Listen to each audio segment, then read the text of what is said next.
Hi అండి, నమస్తే. జనారణ్యం 8వ భాగం. సాయంత్రం 4 గంటల సమయంలో అంతా కలిసి సత్యమూర్తి రియల్ ఎస్టేట్ కంపెనీ నిర్మిస్తున్న అపార్ట్మెంట్స్ దగ్గరకు వెళ్లారు. ప్రతి ముఖ్యమైన టౌన్లోనూ మధ్యతరగతి వారికి అందుబాటులో తాను నిర్మిస్తున్న అపార్ట్మెంట్ల గురించి మేనమామకు వివరించాడు. సత్యమూర్తి వైజాగ్లో ఎక్కడ కట్టింది చెప్పాడు. ఇక్కడ కడుతున్న అపార్ట్మెంటు ఎల్ షేప్లో ఉంది. దానికి ఆపోజిట్ ఎల్ షేప్లో మొక్కలు వేశారు. అపార్ట్మెంట్ నిర్మాణం ఇంచుమించు పూర్తయింది. ఫినిషింగ్ వర్క్ జరుగుతోంది. ఖాళీ స్థలం లాన్ వేస్తున్నారు. అటు ఇటు పార్కింగ్ ప్లేస్ విడిగా ఉంది. శ్రీపతి టవర్స్ అని అందంగా తీర్చిదిద్దిన ఆ అపార్ట్మెంట్లో 50 కుటుంబాలకి వసతి సౌకర్యం కల్పిస్తున్నాడు. ఆ ప్రాజెక్టు చూసి రాము ముగ్ధుడైపోయాడు. సత్యమూర్తిని చూడగానే అక్కడి స్టాఫ్ సాదరంగా ఆహ్వానించారు. దాదాపు 1 గంట సేపు అక్కడ గడిపి ఇంటికొచ్చారు. మా ఫ్రెండ్స్ చెప్పారా ఇక్కడ ఫ్లాట్ తీసుకోమని. వీలుకాక తీసుకోలేదు కానీ మూర్తి, ఇంత శ్రద్ధగా ఇప్పుడు ఏ బిల్డరో అపార్ట్మెంట్లు కట్టడం లేదు అన్నాడు రామం. మామయ్య, పెద్ద పెద్ద రియల్ ఎస్టేట్ వ్యాపారులు బిల్డర్లతో పోల్చుకుంటే నేను బాగానే సంపాదించాను. కానీ మధ్యతరగతి వాడిని మాత్రం మర్చిపోలేదు. ఇక కిందవాడి కోసం నేనుగా చేయగలిగింది తక్కువ. ప్రభుత్వం ఏదైనా ప్రాజెక్ట్ అప్పగిస్తే నేను చేయడానికి సిద్ధం. అది 1% కూడా లాభం లేకుండా. కానీ అవి మనదాకా రావు. వాళ్లల్లో వాళ్లే వాటాలు పంచుకుంటారు. ఇంటికొస్తూ చెప్పాడు సత్యమూర్తి. మేనల్లుడి కేసి ఆశ్చర్యంగా చూశాడు రాము. రాత్రి భోజనాలయ్యాక అంతా హాల్లో కూర్చున్నారు. మామయ్య, రేపు అందరము కలిసి వెళ్దాం అంటే అమ్మ, నువ్వు, అత్తయ్య, హరిత బట్టలు సర్దుకోండి రామంతో అన్నాడు సత్యమూర్తి. వస్తాం లేరా? కాదు మామయ్య, మిమ్మల్ని తీసుకువెళ్దామనే వచ్చాను. నిజానికి ఒక్కడిని రావడానికి ధైర్యం చాలలేదు. నీకు చెప్పాను కదా, ఏదో బెరుకు. అరవింద నేను కలిసి రావడానికి నాకు ధైర్యం సరిపోలేదు. అందుకే బాలని రమ్మన్నాను. అంతా బయలుదేరి వెళదాం. ఆలస్యం చేయకుండా అత్తయ్యని మంచి డాక్టర్కి చూపిద్దాం. నిజమే అనుకో, కానీ ఉన్నట్టుండి బయలుదేరడం ఎలాగరా? రాము అన్నాడు భార్య మొహంలోకి చూస్తూ. ఏమత్తయ్యా, ఏమిటి సమస్యలు? ఇక్కడ ఎవరికైనా ఏమైనా చేపతులు వగైరా ఇవ్వాల్సి ఉంటే చెప్పు, ఇచ్చేద్దాం. నా దగ్గర మొహమాట పడకండి. కొడుకలా అనడంతో సంతృప్తిగా చూసింది సుభద్ర. చేబదుళ్ళని కాదయ్యా, సావిత్రికి ఏం చెప్పాలో తోచలేదు. మరి ఇంకేమిటి అత్తయ్యా, ఇల్లు తాళం వేసి రావడం ఇబ్బందా? అదేం కాదయ్యా, ఇక్కడే మా చిన్న తమ్ముడు అద్దెకుంటున్నాడు. వాడికి కాస్త చూస్తూ ఉండమని చెప్పొచ్చు అనుకో. మరి ఇంకేమిటి సమస్య? మళ్ళీ మీరు రైల్లోనో బస్సులోనో రావడం కన్నా ఇప్పుడు నాతో పాటు కారులో వస్తే మంచిది కదా. అది నిజమేరా, కానీ రాము ఇది సమస్య అని ఇదమిద్దంగా చెప్పలేక నీళ్లు నమిలాడు. వారంతగా అడుగుతుంటే వెళ్ళడానికి ఏమిరా రాము అంది సుభద్ర. ఇప్పుడు హఠాత్తుగా వచ్చి ఇలా రమ్మంటున్నాననా? సత్యమూర్తి అడిగాడు. హబ్బెబ్బే, అదేమీ కాదురా, రాము సావిత్రి అన్నారు. రావడానికి మొహమాట పడుతున్నట్టున్నారు. చూడండి, మీ చేతిలో రెడీగా డబ్బు లేదనో మరేదో అనుకుని మొహమాట పడాల్సిన పని లేదు. మీరు రేపు బయలుదేరుతున్నారంతే. నా మీద ఒట్టత్తయ్యా అన్నాడు సత్యమూర్తి. అయ్యయ్యో, అంత మాటనకయ్యా, సావిత్రి నొచ్చుకుంది. బాలా, ఇక వాళ్ళను కారెక్కించే బాధ్యత నీదే. వస్తారు, నువ్వు అంతగా అడుగుతుంటే రాకుండా ఎలా ఉంటారు? హరిత, లేచి బట్టలు సర్దు అంది బాల. హరిత తల్లికేసి చూసింది. సావిత్రి నవ్వింది. తెలతెలవారుతుండగా కారు బయలుదేరింది. కొంచెం ఇరుకైనా సర్దుకుని కూర్చున్నారు. సుప్రభాతం క్యాసెట్ పెట్టాడు డ్రైవరు. అలా ఉదయాన్న కారులో ఎక్కడికైనా వెళ్లాల్సి ఉంటే సుప్రభాతము, అన్నమయ్య కీర్తనలో, విష్ణు సహస్రనామమో వినడం సత్యమూర్తికి అలవాటు. 7:30-8 గంటలకు కారు రాజమండ్రి చేరింది. మంచి హోటల్లో అంతా టిఫిన్లు తిని కాఫీ తాగి బయలుదేరారు. ఈసారి మంచి మెలోడీ ఉన్న సినిమా పాటల క్యాసెట్ పెట్టాడు డ్రైవరు. అవి తండ్రి కూతుళ్ళిద్దరికీ ఇష్టం. హరిత, అరవింద పాటలు వింటూనే కబుర్లు చెప్పుకుంటున్నారు. బాల సుభద్రతో ఏదో చిన్నగా చెబుతుంది. ఇక రాము, సావిత్రి, సత్యమూర్తి ఎవరి ఆలోచనల్లో వాళ్ళున్నారు. అమ్మ అమ్మ అంటూ పరితపించి తను వెతుక్కుంటూ ఆమె దగ్గరకు వెళ్లడం, ఇలా తనతో ఆవిడ రావడం సత్యమూర్తికి అంతా ఒక కలలా అనిపించసాగింది. అతని మనస్సు సంతోషంతో ఉరకలు వేస్తుంది. ఆవిడతో పాటు ఒకప్పుడు తన పట్ల ఆదరాభిమానాలు చూపించిన మేనమామ, మేనత్త కూడా తనతో తీసుకువస్తూ ఉండడం అతనికి మరింత సంతోషంగా, సంతృప్తిగా అనిపిస్తుంది. రామం మనసులోనూ అవే ఆలోచనలు. ఆనాడు కాస్తంత ఆదరణ, ఆప్యాయతలు చూపించినందుకే తమ పట్ల ఇంత అభిమానం చూపిస్తున్న సత్యమూర్తిని మనసులోనే చాలాసార్లు అభినందించుకున్నాడు. సావిత్రికి ఇదంతా ఏదో కలలాగా అనిపిస్తుంది. తాను మామూలుగా చెప్పిన మాటలు అతనిపై ఇంత గాఢంగా పనిచేస్తాయి అనుకోలేదామె. అదే ఆలోచిస్తుందామె. కారు కొంత దూరం వచ్చేసరికి వెనక కూర్చున్న రాము, సావిత్రి, సుభద్ర, బాల నిద్రలోకి జారుకున్నారు. ఏసీ కావడంతో వాళ్లకు హాయిగా అనిపిస్తుంది. విజయవాడ వచ్చి హోటల్లో భోజనం చేసి కాసేపు రిలాక్స్ అయ్యి మళ్లీ బయలుదేరారు. గంట గడిచేసరికి వెనక సీట్ల వాళ్ళు నిద్రలోకి జారుకున్నారు. హరిత, అరవింద కబుర్లు చెప్పుకుంటూనే తమకు కావలసిన పాటలు వింటున్నారు. సాయంత్రం 4 గంటలు కావస్తుంది. సూర్యాపేట సమీపంలోకి కారు ప్రవేశించబోతుంటే సత్యమూర్తి సెల్ మోగింది. తీసి నెంబరు చూశాడు. పరిచయం లేని నెంబరు. ఆన్ చేసి హలో అన్నాడు. సార్, మీ మీద అటాక్ జరగబోతుంది, అలర్ట్ అవ్వండి. ఎవరో అపరిచిత వ్యక్తి చెప్పేసి ఫోన్ కట్ చేశాడు. కొద్ది సెకండ్ల పాటు సత్యమూర్తి మెదడు మొద్దుబారిపోయింది. కానీ అరక్షణంలోనే తేరుకున్నాడు. ఎలా అటాక్ చేయబోతున్నారో ఏమిటో అని ఊహించుకోవడానికి ప్రయత్నించాడు. అప్పుడు చేసిన మాదిరిగా ఏ లారీతోనో ఢీకొట్టిస్తారా? ఆ ఆలోచన రాగానే అతని వెన్నులో చలి పుట్టింది. అప్పుడు కారులో ఉన్నది తను, డ్రైవరు మాత్రమే. తన ప్రాణానికి బదులు డ్రైవర్ ప్రాణాలు బలి తీసుకున్నారు. ఇప్పుడు కూడా అలానే యాక్సిడెంట్ చేస్తే? కారులో ఉన్న తన తల్లి, జబ్బుతో ఉన్న మేనత్త, మేనమామ బాల, తన కూతురు అరవింద, మేనమామ కూతురు హరిత, డ్రైవర్, వీరిలో ఎంతమంది బలవుతారు? ఎంతమంది ఏ పరిస్థితులను ఎదుర్కొంటారు? సత్యమూర్తికి ఏసీ కారులోనే చెమట పట్టేసింది. తర్వాత వస్తాంరా అని మేనమామ అంటున్నా తను బలవంతంగా బయలుదేరదీశాడు. సత్యమూర్తికి ఆగ్రహం, దుఃఖం అన్నీ కలగలిపి తన్నుకొచ్చేశాయి. డ్రైవర్ని కారాపమన్నాడు. పక్కకి తీసి కారాపాడు. డోర్ తీసి కిందకి దిగి డోర్ వేసి కారుకి కొంచెం దూరంగా నిల్చుని సెల్ తీసి నెంబర్ చూసి డయల్ చేశాడు సత్యమూర్తి. అవతల డీఎస్పీ రంగనాథం లైన్లోకి వచ్చాడు. ఏ ఉపోద్ఘాతమూ లేకుండా తనకొచ్చిన ఫోన్ గురించి చెప్పాడు సత్యమూర్తి. ఎంతసేపు అయింది ఫోన్ వచ్చి? చప్పున అడిగాడు రంగనాథం. జస్ట్ 5 minutes లోపే. ఇప్పుడు నువ్వెక్కడున్నావు? సూర్యాపేటలో ఉన్నావు. కాకినాడ నుంచి బయలుదేరావు కదూ? అవును. అదే నిజమైతే ఈ పాటికే నీ మీద ఏదైనా జరిగి ఉండాలే. క్షణమాగి మళ్ళీ అన్నాడు రంగనాథ్. వాళ్ళకి అవకాశం చిక్కుండకపోవచ్చు, లేదా నిన్ను బెదిరించడానికి చేసిన ఫోన్ కాల్ కావచ్చు. అంతకుముందు ఒకసారి నీ మీద దాడి జరిగిందన్నావు గనక ఈ ఫోన్ కాల్ నిజమే కావచ్చు. ఎనీవే, జాగ్రత్త పడడం మంచిది. అందుకే నీకు ఫోన్ చేశాను. అంతా కలిసి ఒకే కారులో రావడం మంచిది కాదు మూర్తి. వాళ్ళని వేరే కారులో పంపించు. నేను అదే అనుకుంటున్నాను. అవును, నీ కారుని ఎవరైనా, మరి ఏ కారైనా ఫాలో అవుతుందా? అబ్జర్వ్ చేయలేదు. అయినా అనుమానం కూడా రాలేదు.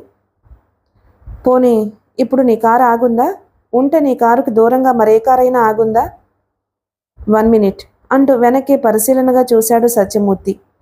ఆగి ఉన్న ఏ కారు కనిపించలేదు. ఏవో కార్లు, బస్సులు, లారీలు వస్తున్నాయి. ఆ విషయమే రంగనాథానికి చెప్పాడు సత్యమూర్తి. ఐసీ, మీ కారు ఆపి మాట్లాడుతున్నావా? అవును, కారు దిగి కొంచెం దూరంగా వచ్చి మాట్లాడుతున్నాను. నీ కారు ఆగి ఉన్నప్పుడు వేరే కారులో కొంచెం రఫ్ అండ్ టఫ్గా ఉండే మనుషులు నిన్ను చూసుకుంటూ వెళ్ళారా? కొద్ది సెకండ్లు ఆలోచించాడు సత్యమూర్తి. అతను కారు దిగే సెల్ ఆన్ చేసి నెంబర్ డయల్ చేసి చెవి దగ్గర పెట్టుకున్నప్పుడు ఒక తెల్లటి అంబాసిడర్ కారులో 2-3 రంగనాథం చెప్పినటువంటి వారు తనను అలా చూసుకుంటూ వెళ్లడం గుర్తొచ్చింది అతనికి. ఆ విషయమే చెప్పాడు రంగనాథానికి. అంటే వాళ్ళు నిన్ను చాలా దూరం నుండి ఫాలో అవుతున్నారన్నమాట. ఏ క్షణమైనా వాళ్ళు నీ మీద దాడి చేయొచ్చు అన్న రంగనాథం మాటలకు సత్యమూర్తికి ముచ్చెమటలు పోశాయి. తన వాళ్ళను ఎలా రక్షించుకోవాలి అన్నదే అతనికి ముందున్న ప్రశ్న. Murthy, are you all right? Satyamurthy వెంటనే మాట్లాడకపోయేసరికి రంగనాథం ఆతృతగా ఫోన్లో పిలిచాడు. Yes, I'm all right. అక్కడ వేరే కారు చూసి వాళ్ళని పంపించేసేయి. ఆ తర్వాత చేయాల్సినవి గబగబా చెప్పాడు రంగనాథం. సెల్ ఆఫ్ చేసి చుట్టూ పరిశీలించాడు సత్యమూర్తి.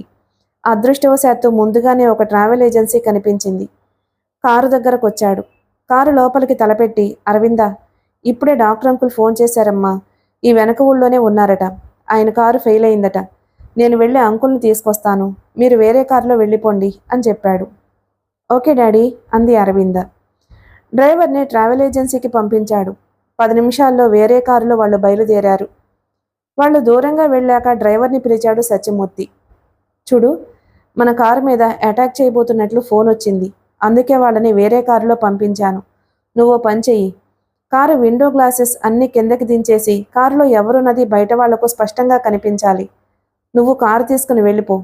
నేను కారులో లేకపోతే అసలు నీ జోలికి ఎవ్వరూ రారు. అరగంటకు ఒకసారి నాకు ఫోన్ చెయ్యి. నువ్వు బయలుదేరు అన్నాడు. అయ్యగారు మీరు గాభరాగా అన్నాడు డ్రైవరు. వాళ్లకు తెలియకుండా నేను వేరే కారులోనో బస్సులోనో వస్తాను. నువ్వింకా ఇక్కడ ఉండొద్దు, వెళ్ళు. సత్యమూర్తి తొందర చేశాడు.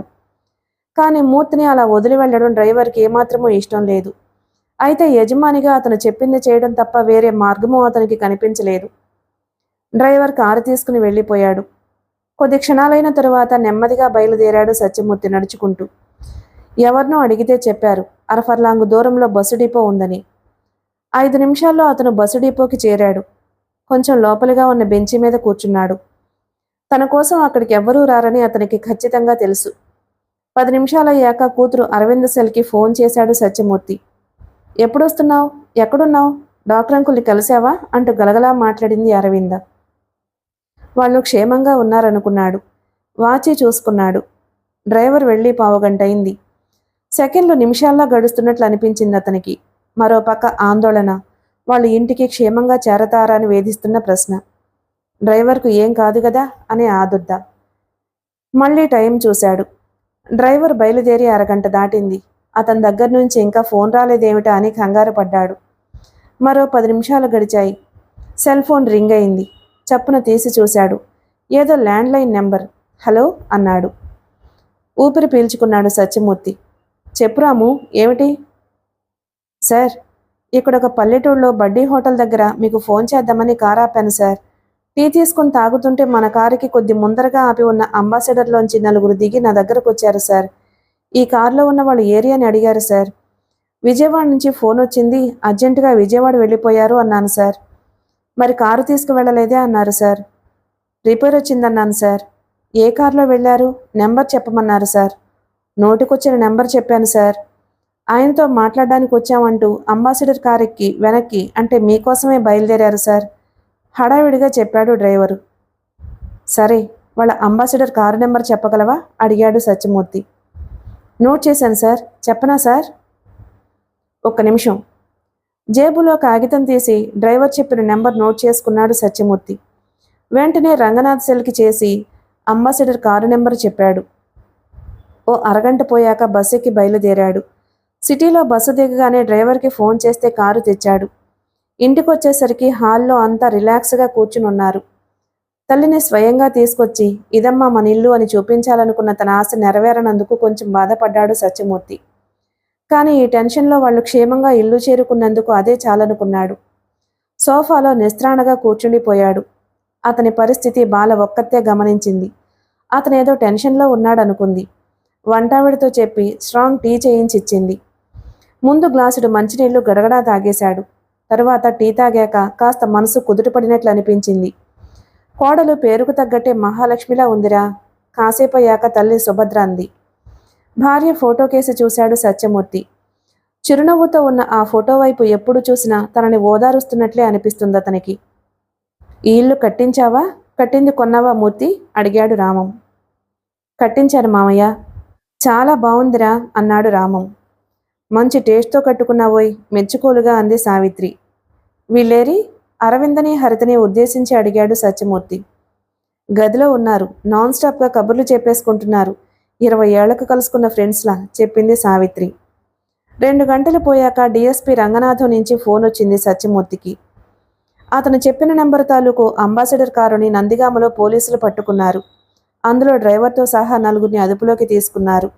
కారులో మారణాయుధాలను స్వాధీనపరుచుకున్నారు. అది ఆ ఫోన్లో రంగనాథం చెప్పిన సమాచారం.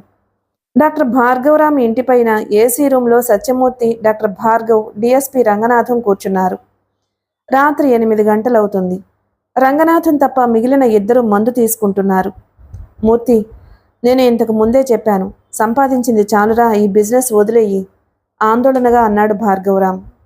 సత్యమూర్తి మాట్లాడలేదు. నీ మీద అటాక్ జరగబోతుంది అని ఎవరో అజ్ఞాత వ్యక్తి ఫోన్ చేసి చెప్పాడన్నావు కదూ?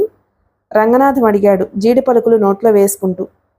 అవును, కంగారుగా చెప్పేసి ఫోన్ కట్ చేశాడు చెప్పాడు సత్యమూర్తి. ఆ నెంబర్ ఏమిటి? రొటీన్గా నీకు వచ్చే నెంబర్లు మామూలుగా నీకు తెలిసే ఉంటాయి కదా, ఒక్కసారి రిసీవ్డ్ కాల్స్ చెక్ చెయ్యి, రంగనాథన్ చెప్పాడు. సత్యమూర్తి సెల్ తీసి రిసీవ్డ్ కాల్స్ పరిశీలించాడు. ఉదయం నుంచి తనకు ఆఫీసు స్టాఫ్ చేసినవి రంగనాథన్ చేసింది, సూర్యాపేటలో డ్రైవర్ రాము ల్యాండ్లైన్ నుంచి చేసింది కాక మరో సెల్ నెంబర్ ఉంది. అది ఎవరిదో అతనికి జ్ఞాపకం రాలేదు. ఆ విషయం రంగనాథానికి చెప్పాడు. ఎంత తెలివైన వాడైనా ఎక్కడో చిన్న పొరపాటు చేసి అవతలి వాడికి దొరికిపోతాడు. ఇఫ్ ఐఎమ్ రైట్, ఆ నెంబర్ కాల్ నిన్ను హెచ్చరించిందై ఉంటుంది అన్నాడు రంగనాథం. అవునన్నట్లు సత్యమూర్తి, భార్గవ్ తల ఊపారు. ఆ నెంబర్కి డయల్ చేసి చూద్దాం. నీ సెల్తో వద్దు, నెంబర్ చెప్పు. మిస్టర్ భార్గవ్, మీ సెల్ నుంచి చేయండి చెప్పాడు రంగనాథం. యు ఆర్ రైట్ అన్నాడు భార్గవ్. సత్యమూర్తి చెప్పిన నెంబర్కి భార్గవ్ డయల్ చేశాడు. కొద్ది సెకండ్ల తరువాత అవతల నుండి హలో అని వినిపించింది. హలో, ఐఎమ్ డాక్టర్ ఫణిభూషణ్, మీరు అన్నాడు డాక్టర్ భార్గవ్. ఐఎమ్ శ్రీహర్ష.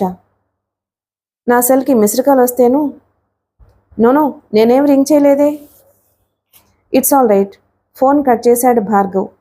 ఎవరో శ్రీహర్షట, ఎడ్యుకేటెడ్లా అనిపించాడు చెప్పాడు భార్గవ్. శ్రీహర్ష? అరవింద్ ఫ్రెండ్ శ్రీహర్ష అని ఒక అతను ఉండాలి. అతన్ని నువ్వు చూసుంటావు, హాస్పిటల్కి వచ్చాడు.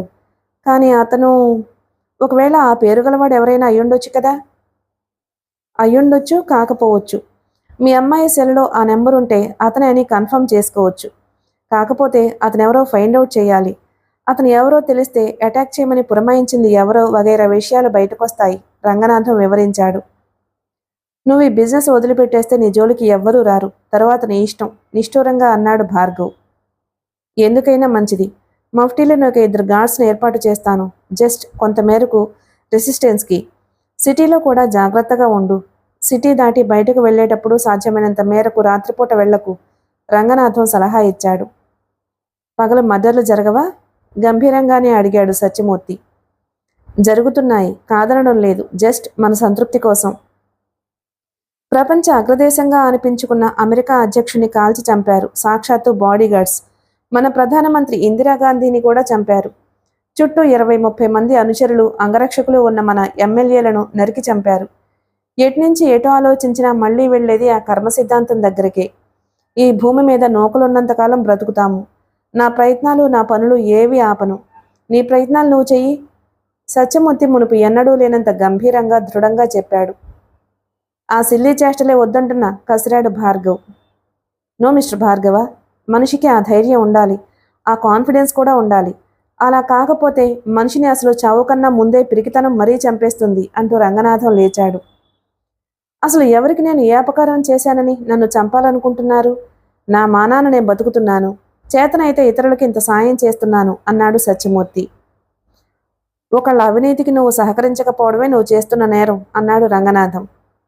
ఓకే రంగనాథం, నువ్వు చెప్పినట్టు నా జాగ్రత్తలో నేనుంటాను, నువ్వేమీ వర్రీ కావద్దు చెప్పాడు సత్యమూర్తి. థ్యాంక్స్ అని ఇద్దరికీ చెప్పి బయటికి వెళ్ళిపోయాడు. మరో బెగ్గు తీసుకుంటావా అని అడిగాడు భార్గవ్. వద్దు, ఇంట్లో అమ్మవాళ్ళున్నారు. రేపు మా మేనత్తని హాస్పిటల్కి తీసుకొస్తాను. సాయంత్రం నీకు ఫోన్లో చెప్పాను కదా అంటూ సత్యమూర్తి లేచాడు. ఏదైనా కానీ జాగ్రత్తగా ఉండరా మూర్తి, మిత్రుడి చేతులు పట్టుకుని అర్థింపుగానో హెచ్చరికగానో అన్నాడు భార్గవ్. డోంట్ వరీ భార్గవ్, ప్రాణం మీద నాకు తీపుంది, ఆ తర్వాత ఆ పైవాడి దయ అంటూ భార్గవ్ చెంప మీద సున్నితంగా తట్టాడు సత్యమూర్తి. అతను ఇంటికి వెళ్ళాక భోజనం దగ్గర కూర్చున్నాడన్న మాటే గాని ఏమీ తినలేకపోయాడు భార్గవ్. భార్య సుమతి రెట్టించి అడిగినా ఏమీ లేదన్నాడే గాని ఆ విషయాలేమీ చెప్పలేదు, ఆమె ఊరికే గాభరా పడుతుందని. అరగంట తర్వాత మూర్తికి ఫోన్ చేశాడు. మూర్తి హలో అనగానే ఏమీ లేదురా, ఊరికే చెయ్యాలనిపించి చేశాను అని ఫోన్ ఆఫ్ చేశాడు భార్గవ్. అతను ఆందోళన పడుతున్నాడని మూర్తికి అర్థమైంది. అతని స్నేహానికి, ఆత్మీయతకి మూర్తికి కళ్ళు చెమర్చాయి. అతనికి నిద్ర పట్టడం లేదు. అరవింద్ రూంలో అరవింద, హరిత, సుభద్ర పడుకున్నారు. మరో రూంలో సావిత్రి, బాల పడుకున్నారు. రాము హాల్లో పడుకున్నాడు. వంట ఆవిడ కిచెన్లో పడుకుంది. చాలాసేపు కుర్చీలో కూర్చున్నాడు. మనస్సంతా మొద్దుబారిపోయింది. ఏ ఆలోచనలు రావడం లేదతనికి. బాగా సంపాదించాలనుకున్నాడు, సంపాదించాడు. తల్లిని చూడాలనుకున్నాడు, చూశాడు. ఇక తనతో నిమిత్తం లేకుండానే కొన్ని పనులు జరిగిపోతాయి. ఇక తను చచ్చిపోతే వచ్చిన నష్టమేమీ లేదు. నిశ్శబ్ద నిశీధిలో అతని మనసులో వచ్చిందా ఆలోచన. ఆందోళన లేదు, ఉద్వేగం లేదు, భయం లేదు, ఆగ్రహమూ లేదు. కానీ ఆ క్షణం శ్రీపతి గారు గుర్తుకొచ్చారు. చాలా రోజులుగా ఆయన నుంచి ఏ సమాచారమూ లేదు. తన ఉత్తరాలకు సమాధానమూ లేదు. ఫోన్ చేస్తున్నా ఆ పేరుగలవారు ఎవ్వరూ లేరన్న సమాధానం వస్తుంది. హరిద్వార్ ఆశ్రమం నుంచి హరిద్వార్ వెళ్ళినట్లు చాలా కాలం కిందట తెలిసింది. హరిద్వార్ నుంచి మరెక్కడికైనా వెళ్ళారా? అదీ తెలియడం లేదు. ఈ సమస్యలన్నీ పరిష్కారమైతే అప్పటికి తను బ్రతికుంటే ఒక్కసారి ఆ ప్రాంతానికి వెళ్ళి ఆయన్ని గురించి తెలుసుకోవాలనుకున్నాడు. బ్రతికుంటే అన్న ఊహకే అతనికి నవ్వొచ్చింది. చావుకి తాను మానసికంగా సంసిద్ధుడైపోతున్నాడా? అరవింద కళ్ళల్లో మెదిలింది. ఆ వెంటనే చనిపోయిన తన భార్య మహాలక్ష్మి గుర్తుకొచ్చింది. భూమి మీద నోకులున్నంతకాలం బ్రతుకుతాను అని భార్గవ్తో తాను మొండిగా అన్న మాటలు గుర్తుకొచ్చాయి. అతనికి అర్థం కానిది ఒక్కటే, తను ఎవరికి ఏ అపకారం చేశాడని తనని చంపాలనుకుంటున్నారు? ఈ ప్రశ్నకు సరైన సమాధానం అతనికి దొరకడం లేదు. ఎప్పుడో అర్ధరాత్రి దాటిన తర్వాత అలా కుర్చీలోనే నిద్రపోయాడు మూర్తి. తెల్లవారుజామున అరవింద వచ్చి నిద్రలేపింది. ఏమిటి డాడీ, కుర్చీలోనే పడుకుండిపోయావు అంది. ఓ రాత్రి వేళ మెలకు వచ్చిందమ్మా. తోచక కుర్చీలో కూర్చున్నాను, అలాగే నిద్ర పట్టేసింది. లేచి బట్టలు మార్చుకున్నాడు మూర్తి. బద్ధకంగానే ఉంది. అయినా కూతురుతో జాగింగుకు బయలుదేరాడు. చల్లగాలిలో అలా వెడితే మనసు కాస్త ప్రశాంతంగా ఉంటుందని. ఆ తరువాత మిగిలిన కాలకృత్యాలు మామూలుగా సాగిపోయాయి. అరు, ఈరోజు కాలేజీకి వెళ్తున్నావా? కాఫీ తాగుతూ అడిగాడు మూర్తి. పెద్దగా క్లాసెస్ అంటూ లేవు గాని లైబ్రరీకి వెళ్లే పనుంది డాడీ. ఏం లేదమ్మా. నానమ్మని సావిత్రమ్మని తీసుకుని బాలా ఆంటీ గుడికి వెళ్ళి అట్నుంచి హాస్పిటల్కి వెళతాం. అలాగే డాడీ, నేను కాలేజీకి వెళ్ళి నీకు రింగ్ చేస్తాను. నా పనైపోతే మీరు ఎక్కడుంటే అక్కడికొస్తాను. సరేనమ్మా. అతను పేపర్ చూడడంలో నిమగ్నమయ్యాడు. అరవింద కూడా కాసేపు పేపర్ చూసింది. హరితతో కాసేపు ఇంటి ముందు గార్డెన్లో గడిపింది. టైం 8 గంటలు దాటడంతో స్నానం చేయడానికి బాత్రూంకి వెళ్ళింది. ఉదయం నుంచి ఆ అవకాశం కోసమే ఎదురు చూస్తున్న సత్యమూర్తి కూతురు సెల్ ఫోన్ తీసి అందులో స్టోర్ చేసి ఉన్న నెంబర్లు ఒక్కొక్కటి చూడసాగాడు. శ్రీహర్ష అన్న పేరు రాగానే బటన్ ప్రెస్ చేసి నెంబర్ చూశాడు. అదే నెంబరు. తనకు అటాక్ గురించి హెచ్చరించిన నెంబరు. సెల్ ఫోన్ అక్కడ పెట్టేసి హాలులోకి వచ్చాడు. అతనికి ఆ అటాక్ గురించి ఎలా తెలుసు? అతను స్టూడెంట్ కదా. ఎంత ఆలోచించినా అతనికి ఆ చిక్కుముడి అర్థం కాలేదు. ఇదేదో తీవ్రంగా ఆలోచించాల్సిన విషయమే అనుకున్నాడు. శ్రీహర్ష తన కూతురు అరవిందకు కేవలం ఫ్రెండేనా? చాలా ఆలస్యంగా ఆ ప్రశ్న అతని మనసుకు తోచింది. ఈ విషయాలను చాలా లోతుగా జాగ్రత్తగా ఆలోచించాలనుకున్నాడు. 9 గంటలకు అరవింద టిఫిన్ తిని కాలేజీకి వెళ్ళింది.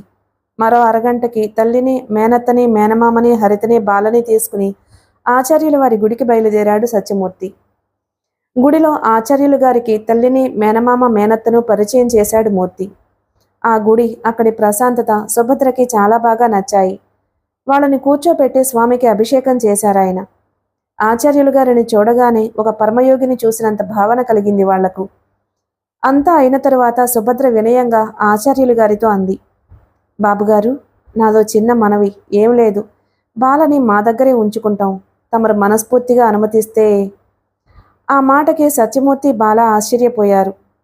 సావిత్రి అర్థవంతంగా చిరునవ్వు నవ్వింది.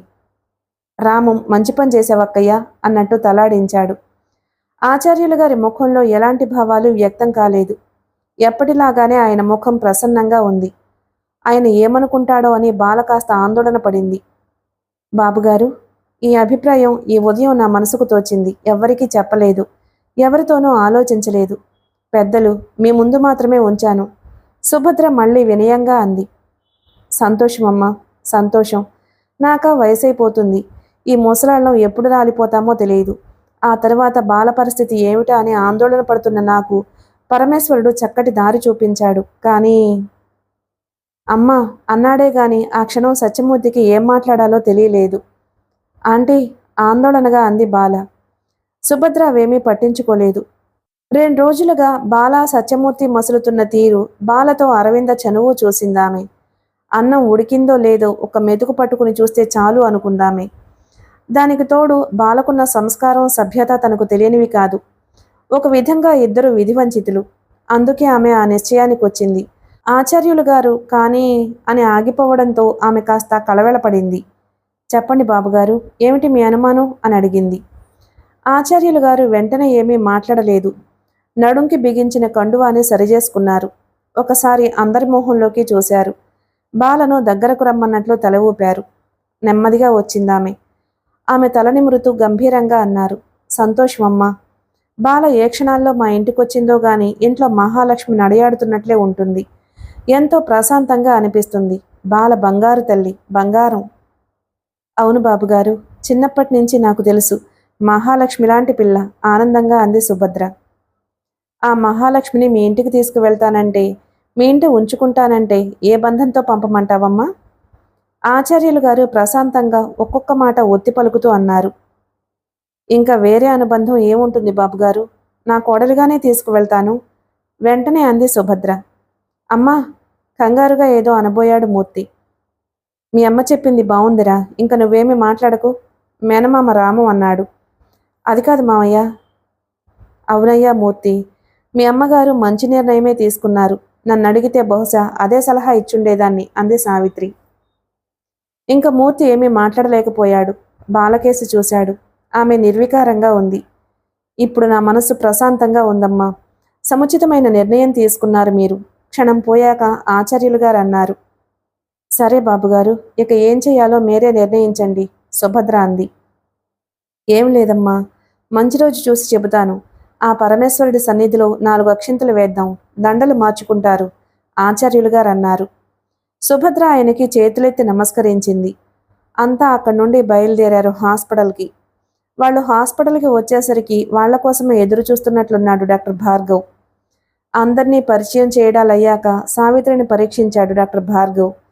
ఇంతలో లంగ్స్ స్పెషలిస్టు డాక్టర్ చటర్జీ వచ్చి సావిత్రిని పరీక్షించాడు. కంగారు పడాల్సిందేమీ లేదు మూర్తి. ఓ వారం రోజులు హాస్పిటల్లో ఉంచు, కొన్ని టెస్టులు చేయిద్దాం. అవి చేయిస్తే ట్రీట్మెంట్ సులువవుతుంది, డాక్టర్ భార్గవ్ చెప్పాడు. వారం కాకపోతే 2 వారాలు ఉంచుకో, మా అత్తయ్య మామూలుగా తిరగాలి అన్నాడు Satyamurthy. Sure sure, just 1 month, ఒక్క నెలలో ఆవిడ హాయిగా తిరుగుతారు.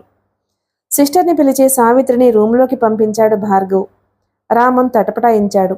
పెద్ద హాస్పిటల్, ఖర్చు ఎంతవుతుందో అని.